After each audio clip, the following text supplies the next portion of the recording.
Bueno, hoy tenemos otro video,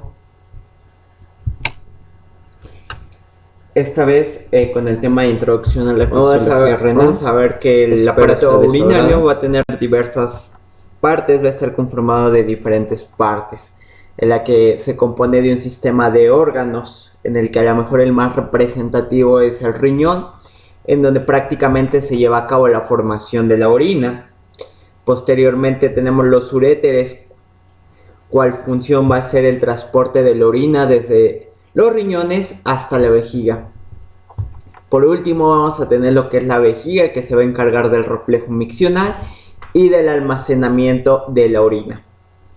Prácticamente el aparato urinario va a tener diversas funciones que me van a ayudar a la homeostasis del cuerpo y va a ser uno de los aparatos principales que me van a ayudar a esta homeostasis. Y bueno, aprendiendo la fisiología podemos aprender la fisiopatología. En primer punto vamos a ver las funciones homeostáticas que tiene el riñón para que tengamos en homeostasis nuestro cuerpo, para que estemos sanamente.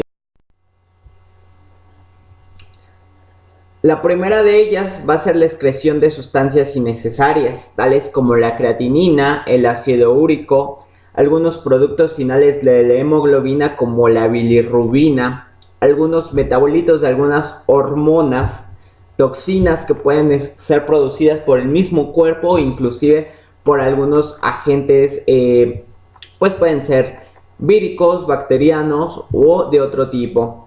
Algunas sustancias extrañas que inclusive podemos comer o inhalar, como los pesticidas, va a ser la vía de eliminación de los muchos fármacos que tenemos.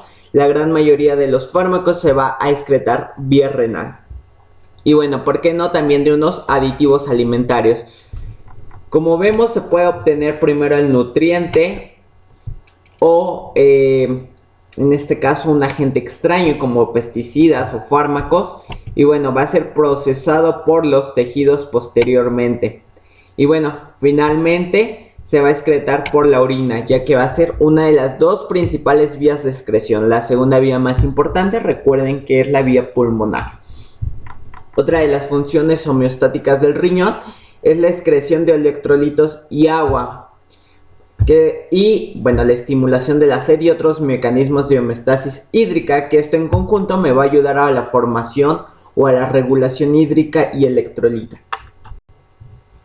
Prácticamente pues tenemos que la orina por medio de la orina se van a excretar diversas sustancias.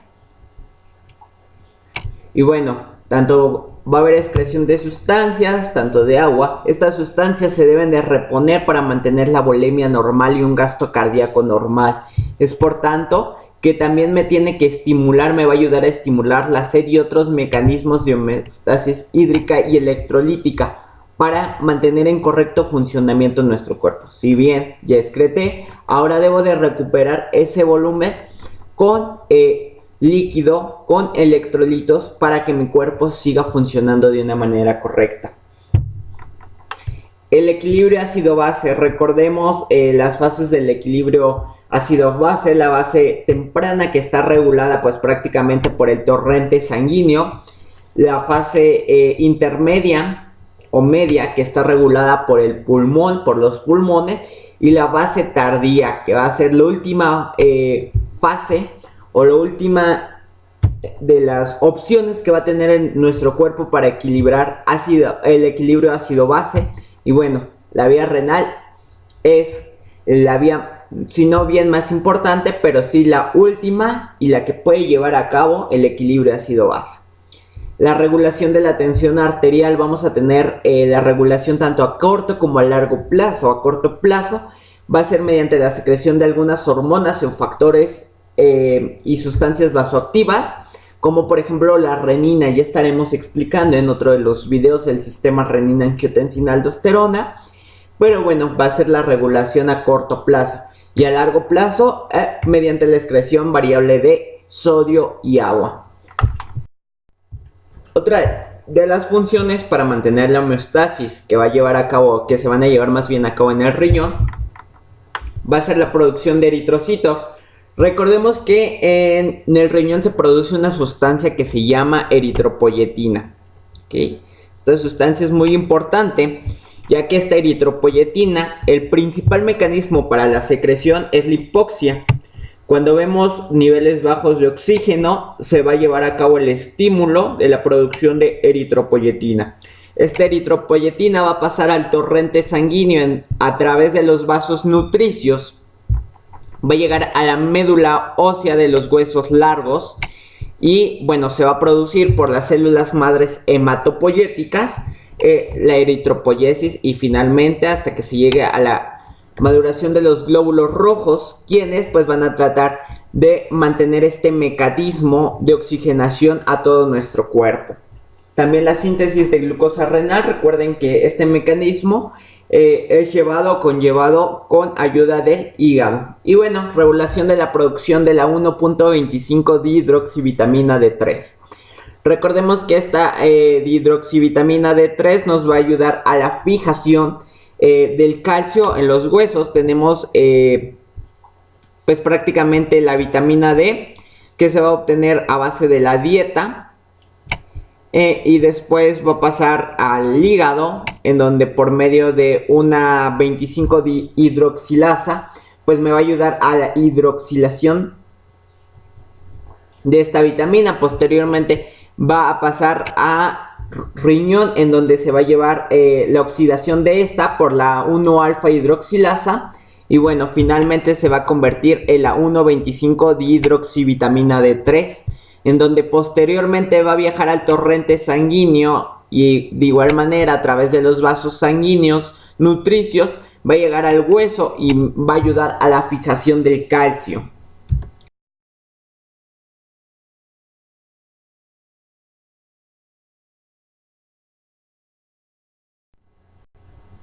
Pasaremos a hablar un poquito de la anatomía fisiológica de los riñones.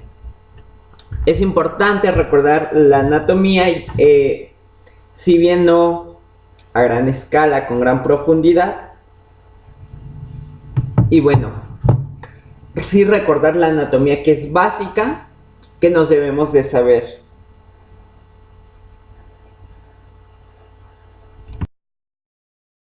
Y bueno, vamos a empezar con los riñones. Estos riñones se van a ubicar en la parte posterior del abdomen. Recordemos que tenemos en el abdomen una cavidad que se llama peritoneo, la cual pues nos va a servir para cubrir algunas vísceras. Sin embargo, estos riñones se van a encontrar fuera de ella, por lo tanto se les considera órganos retroperitoneales. Se van a encontrar a niveles de las vértebras T11 a L2. Recordemos que el riñón derecho se va a encontrar un poco más abajo debido a que se encuentra el hígado. Van a tener una consistencia esponjosa, friable. Van a ser cóncavos hacia el ilio y convexos hacia el exterior. Aproximadamente van a pesar 140 a 150 gramos en el hombre y en la mujer 125 a 135 gramos. Van a tener un color rojo marrón. Van a medir de 10 a 12 centímetros de largo, por ancho de 2.5 a 6.5 centímetros. Y bueno, van a tener un espesor de 2 a 3 centímetros. Hay algunas malformaciones congénitas que nos llevan a anomalías en su anatomía del riñón, y pues obviamente estas malformaciones congénitas interfieren con la función renal. Para hablar un poquito más específico del riñón, empezaremos por hablar de la cápsula. La cápsula es todo esto que rodea al riñón. Va a ser una capa fibrosa que va a tener una tensión, y bueno, la principal función va a ser proteger de las estructuras internas que pues puedan ver o se puedan intervenir estas estructuras con el funcionamiento correcto del riñón. Vamos a seguir con la médula. Esta médula se va a dividir en aproximadamente de 8 a 10 masas. Por ejemplo, aquí tenemos 2, 4, 6, 8. 1, 2, 3, 4, 5, 6, 7 y la última. 8 masas llamadas pirámides renales. Y bueno, la pirámide renal se va a componer de una base, la cual la base se va a originar en borde entre lo que es la corteza y la médula. Y bueno, y va a terminar en la papila, que es esta parte del riñón. Y bueno, la papila va a ser la parte final de la pirámide renal. Y bueno, se va a proyectar hacia lo que es la pelvis renal. Vamos a tener los cálices renales. Y bueno, vamos a tener dos cálices mayores. Estos cálices mayores vamos a ver que van a estar compuestos, o van a ser más bien unas bolsas abiertas que se van a originar en la pelvis renal. Y bueno, a su vez van a dar a más subdivisiones, de aproximadamente 3 a 4 subdivisiones, que bueno, van a entroncar con la médula, con la pirámide renal. Y bueno, a estas subdivisiones se les conocen como cálices menores. Y bueno, su función principal va a ser que a través de la pirámide renal pues tenemos las nefronas que van a formar la orina. Y a través de estos cálices menores vamos a ver que se va a recolectar la orina, toda esta orina que viene, y va a desembocar finalmente en un cáliz mayor, finalmente a la papila, donde se conglomeran todos los cálices mayores, y finalmente va a pasar a lo que es el uréter por los capilares glomerulares.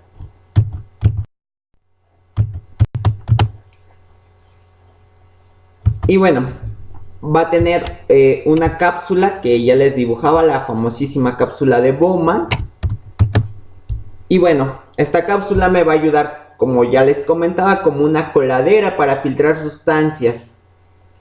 Posteriormente la nefrona va a continuar con el túbulo proximal. Este túbulo proximal va a ser la primera porción de la nefrona en la cual ocurrirá la excreción y la reabsorción de sustancias. Y bueno, se va a encontrar prácticamente la corteza renal. Seguimos con la asa de Henle, que va a poseer dos porciones, una descendente, que es la que podemos observar esta, una ascendente delgada, una ascendente gruesa.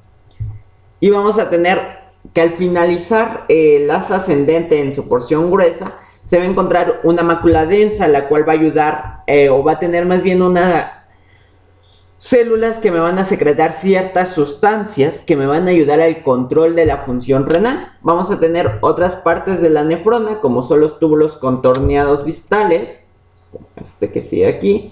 Posteriormente el túbulo colector.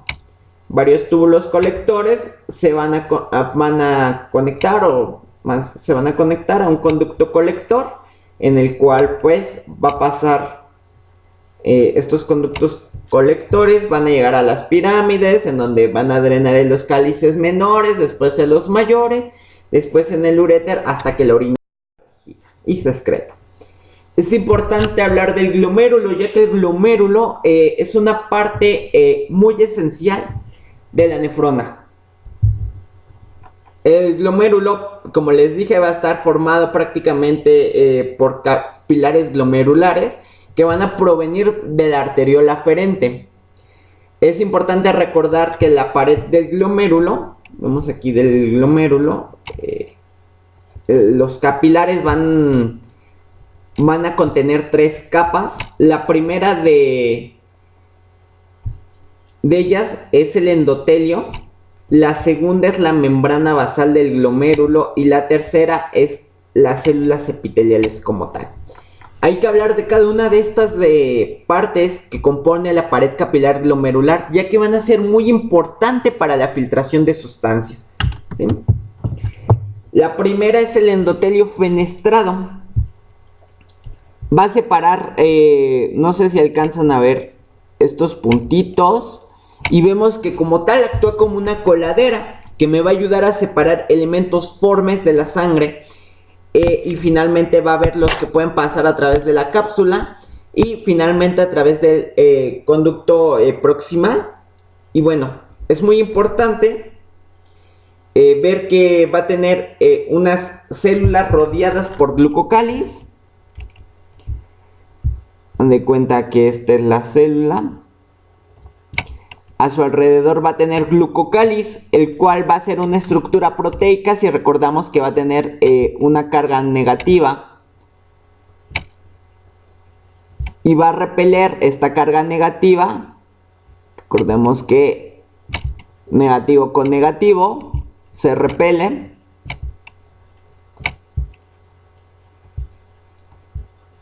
Y recordemos que algunas sustancias también tienen carga negativa, como la albúmina. Y bueno, esto hace que se repele y esto hace que no se pase, que no siga al conducto colector. Entonces, hagan de cuenta, aquí tenemos la albúmina que viene. Por ejemplo, esta podría ser la albúmina. Esta podría ser otra albúmina. Esta podría ser otra albúmina. Tiene carga negativa. La carga negativa que tiene la célula se repele y por lo tanto bloquea el paso. No hay paso. Vamos a continuar con la membrana basal del glomérulo. Y bueno, esta prácticamente, al igual que todas las membranas basales, me va a ayudar a mantener la arquitectura. Me va a servir como anclaje de células contiguas. Y bueno, y va a actuar también como una barrera de filtración. Posteriormente, las células epiteliales, que se llaman podocitos, y vemos que están unidas entre sí, pero igual forman poros como este otro, este otro.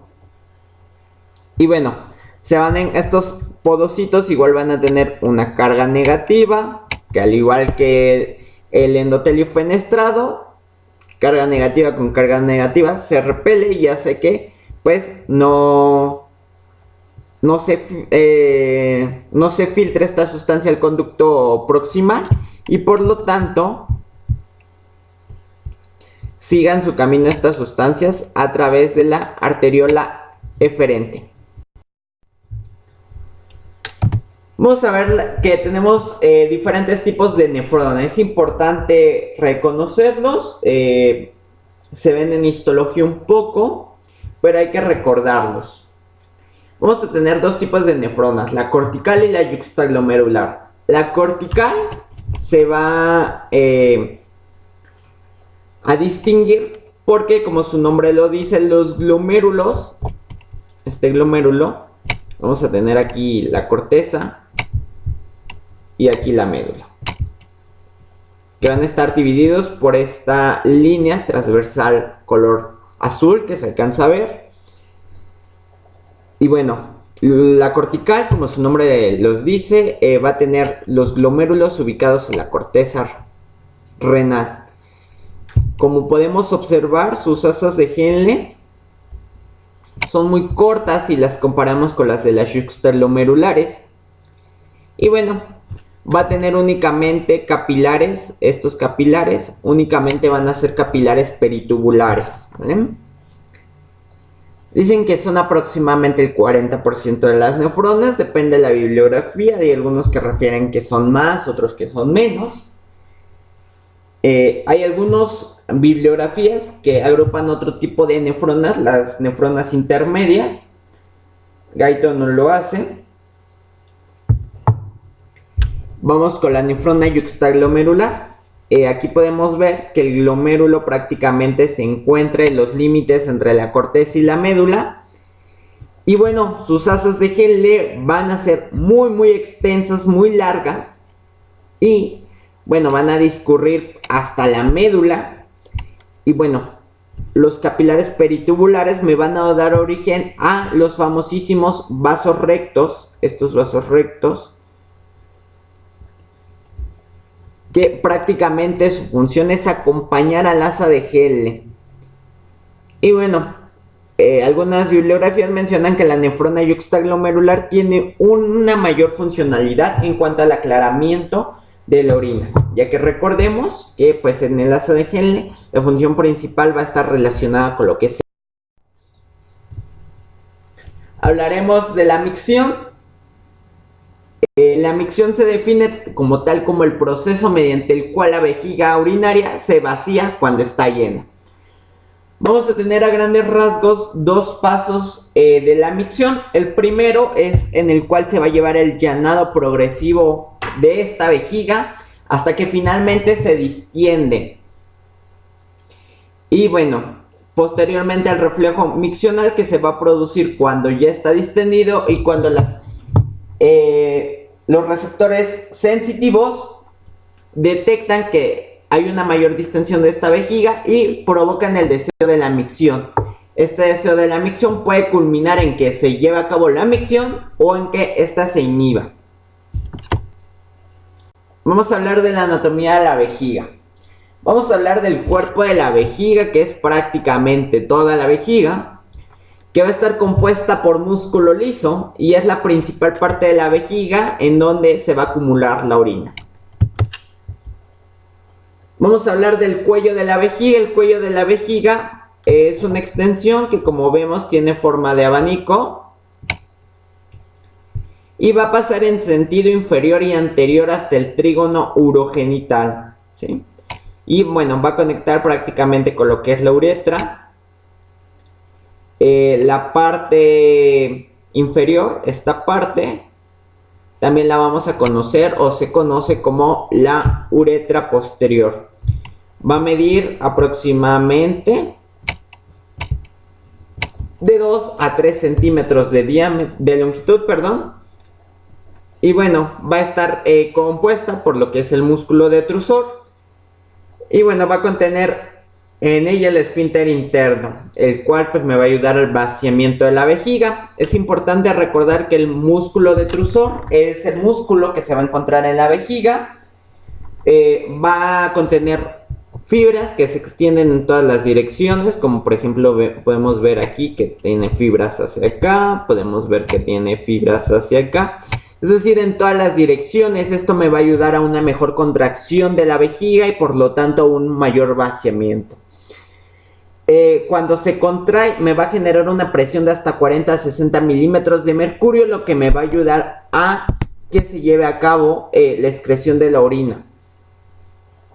Vamos a tener que las células del músculo liso, si las viéramos, un dibujo bonito, aquí tenemos una célula, aquí tenemos otra célula, se van a fusionar entre sí, ya que cuando me llega un potencial de acción, este puede viajar rápidamente entre una célula a otra y por lo tanto pues me va a llevar a una contracción más rápida. El trígono vesical se va a encontrar en la parte posterior de la vejiga, inmediatamente encima del cuello de la vejiga, y bueno, se va a abrir posteriormente y vemos aquí estas entradas, esta y esta otra entrada, en donde van a entrar los uréteres. Estos uréteres entran, como su nombre lo dice, en el trígono vesical, en los ángulos superiores del trígono, y bueno, ahí van a desembocar y es lo que a partir de aquí se va a llevar a cabo el llenado de la orina, ¿sí? Es importante recordar los esfínteres que tiene la vejiga. Estos esfínteres me van a ayudar a controlar el reflejo miccional. Y vamos a tener dos esfínteres. El esfínter interno, que como les decía va a estar en el cuello de la vejiga y me va a impedir el vaciamiento de esta. Cuando vemos que ya se tiene el umbral de 40 milímetros de mercurio de distensión, se tiene la orina llena y este esfínter lo que va a hacer es cerrarse, va a mantenerse cerrado. Sin embargo, cuando este esfínter falla, tenemos un esfínter que se llama el esfínter externo, el cual se va a encontrar bajo el control voluntario, es decir, yo puedo controlar si se abre o no. Y bueno, puede usarse para impedir conscientemente la micción.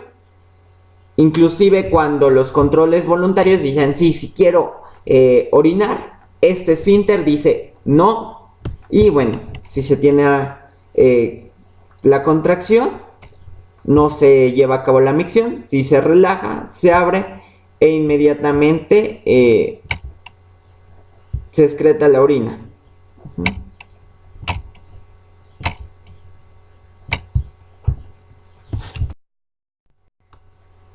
Como el área motora del detractor. Puede pasar que se contiene la micción, no se quiere producir la micción y la dejamos ahí, se relaja, es inhibida por los centros inhibidores. Pero cuando queremos ya producir la micción, esto se le va a llamar micción voluntaria. Esta micción voluntaria va a iniciar con la contracción voluntaria de los músculos abdominales, que esto me va a ocasionar un aumento de la presión de la vejiga y me va a permitir que la orina llegue a lo que es el cuello de la vejiga. Me va a estimular los receptores de distensión. Se va a inhibir finalmente el esfínter externo. Y ahora sí, el paso de la orina a través de la uretra. Y bueno, esta micción voluntaria va a culminar, aunque normalmente va a quedar como un remanente de aproximadamente 5 a 10 minutos.